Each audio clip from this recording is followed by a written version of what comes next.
Muy buenos días, estudiantes.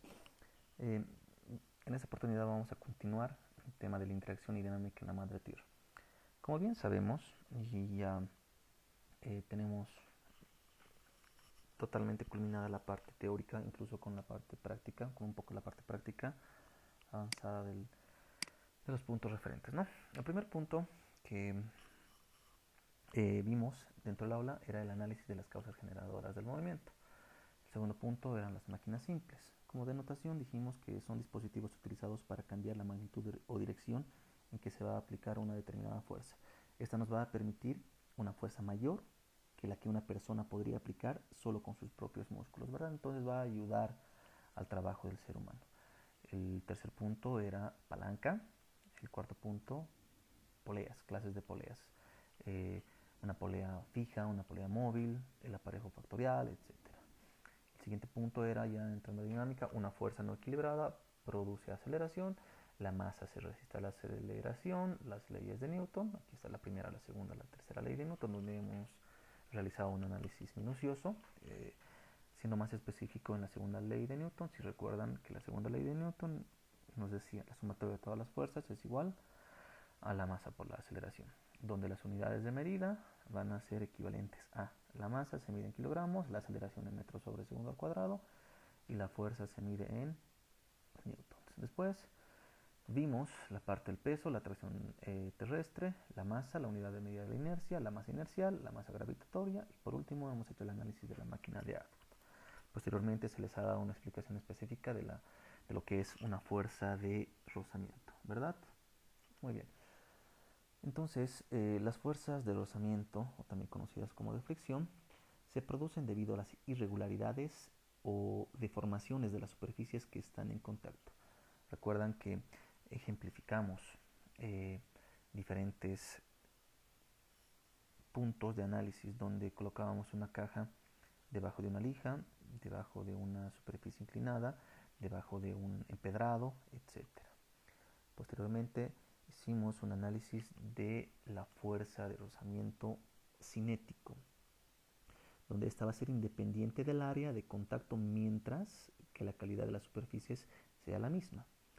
Después vimos la fuerza de rozamiento estático, donde denotamos tres puntos de análisis según las figuras, ¿verdad? Esta era la figura número 1. Aquí está, este sentido. Como no hay tendencia al deslizamiento, la fricción estática es 0. La fricción estática va a ser 0. Donde en este sentido dijimos de que no va a haber una fuerza que va a tratar o va a mover este bloque. Y van a existir la normal y el peso. Y el peso es igual a la masa por la gravedad. En la segunda situación de análisis, una fuerza pequeña, denotada F sub índice B, trata de deslizar este bloquecito. Trata, palabra clave, trata, va a tratar de mover el bloque. Pero siendo muy pequeña, es contrarrestada por la fuerza de fricción estática, F sub índice SB, sabiendo que la fuerza de fricción es igual a nu por la normal. Eso ya hemos avanzado, ¿no? En este esquemita actúan la normal, la fuerza FB, la fuerza F sub índice B y el peso, ¿verdad? En la última figura de análisis, una fuerza FC está a punto de mover, de deslizar el bloque. Va a haber un movimiento inminente, pronto, va a tratar de mover este bloque. En esta situación se presenta una fuerza de fricción estática máxima, donde la fuerza de fricción estática máxima va a ser igual a la fuerza a punto de deslizar el bloque. Esta fuerza. También van a interactuar la normal y el peso. Vuelvo a repetir, el peso es igual a la masa por la gravedad. Muy bien, he elaborado un centralizador, un tipo de formulario están las donde está todo lo importante que he considerado para que resolvamos los problemas. A ver, empezamos con palanca, ¿verdad? Recuerdan que la potencia o la fuerza se va a denotar como P o F. La resistencia R, resistencia o carga es R, que va a estar siempre direccionado a hacia abajo, hacia el peso, perdón, va a estar correlacionado en relación al peso, el punto de apoyo o fulcro a el brazo de potencia, que es todo este sector, y el brazo de resistencia. La fórmula: la potencia o la fuerza por el brazo de potencia es igual a la resistencia por el brazo de resistencia. Hemos trabajado problemas con esta fórmula. Ahora vamos a las clases de poleas. La polea fija, la polea móvil, la polea factorial y el aparejo potencial, donde cada punto va a tener su determinada fórmula. También está plasmado todo lo que concierne a la fuerza de rozamiento, ¿verdad? A ver, dentro de un plano inclinado tenemos la fuerza de rozamiento, la normal y el peso, con los ángulos correspondientes. Por formar 90 grados, este ángulo siempre se va a plasmar en esta parte, sabiendo que la fuerza de rozamiento es igual a la por la normal, el peso es igual a la masa por la gravedad.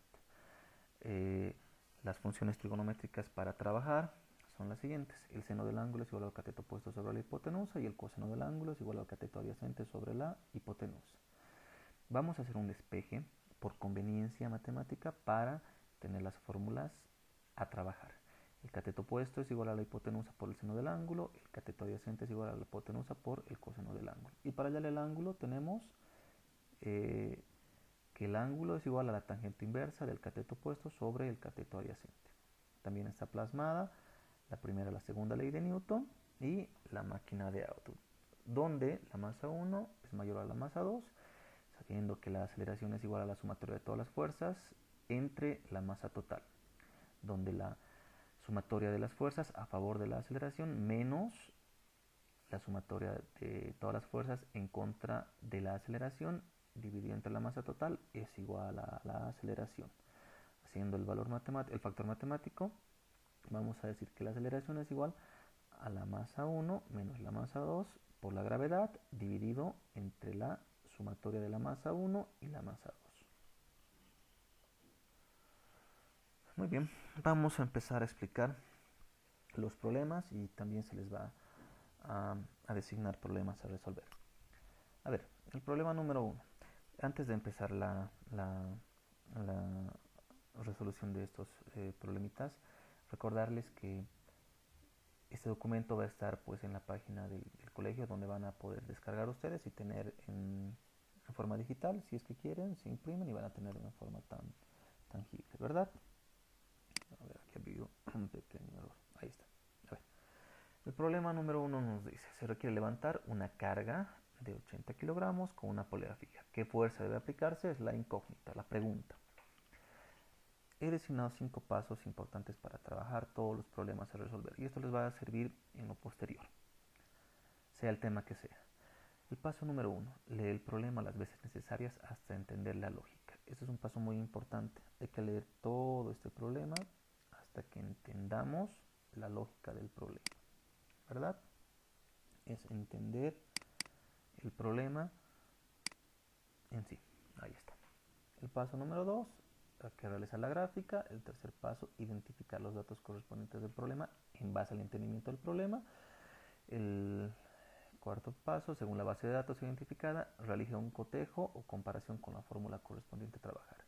Según la base de datos, nosotros tenemos que identificar la fórmula correcta a trabajar. Por último, el procedimiento matemático. Estos son los pasos implicados de la resolución de todos los problemas. No solamente en este nivel, sino en los niveles inferiores o superiores, tanto como en las otras materias, ya sea química o matemáticas. Esta es la hermenéutica general del procedimiento de los problemas a resolver. Muy bien, entonces empezamos. Vamos a leer las veces necesarias en conveniencia de cada uno de ustedes. Empezamos por la lectura entonces. Se requiere levantar una carga de 80 kilogramos. ¿Qué dato es este? Carga de 80 kilogramos. Nos da la masa. Pero no olviden que la carga va a ser igual al peso. ¿Y el peso a qué es igual? A la masa por la gravedad. Cuando no no se les da el valor de la gravedad, dijimos que tenemos que trabajar con 9,81 metros sobre segundo al cuadrado, que es el valor de la gravedad. Una polea fija, volvemos, aquí está la polea fija, ¿verdad? Donde sabemos que la fuerza es igual a la resistencia, pero la resistencia va a ser igual al peso, y el peso es igual a la masa por la gravedad. Ahí está, no se olviden, ¿verdad? La resistencia es igual al peso. Entonces, tenemos identificada la masa, la polea fija, me está pidiendo qué fuerza debe aplicarse. Entonces, en otras palabras, dentro de la polea fija me está pidiendo que halle esta fuercita, ¿verdad? Aquí está. Vean. Ahora sí. El paso número 1 ya está consolidado, ya hemos leído el problema, ya hemos identificado los datos de forma general y hemos entendido la lógica. Entonces, el paso número 2 es hacer la gráfica. Sabemos, según el formulario, aquí está, que es una polea fija, ¿verdad? Entonces, recordando el tema de polea fija, dibujamos una polea fija donde nos da una masa de 80 kilogramos y nos pide hallar la fuerza.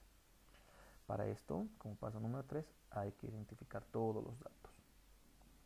Tenemos una resistencia de 784,8 newtons, pero ¿de dónde ha salido esta resistencia? Dijimos que el peso va a ser igual a la resistencia. El peso es igual a la resistencia. ¿Pero qué es el peso? El peso es igual a la masa por la gravedad. ¿Tengo el valor de la masa? Sí, me da el problema. Una masa de 80 kilogramos. Aquí está. Entonces, según el entendimiento que la resistencia es igual al peso, decimos que la resistencia es igual a la masa por la gravedad. Teniendo en la gráfica el valor de la masa, multiplicamos por el valor de la gravedad. 80 por 9,81 me sale que es 784,8 y unidades de medida. Aquí voy a hacer un paréntesis. Kilogramo por metro sobre segundo al cuadrado.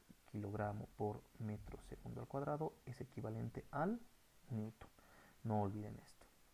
Entonces, ya identificada la base de datos, entendiendo la parte de análisis que el peso es igual a la resistencia, identificamos la fórmula. La potencia o la fuerza es igual a la resistencia. En este caso he decidido trabajar con fuerza por simple conveniencia, ¿no? La fuerza es igual a la resistencia. Entonces, ¿tengo el valor de la resistencia? Sí. Y en vez de resistencia voy a colocar el valor numérico, 784,8 newton.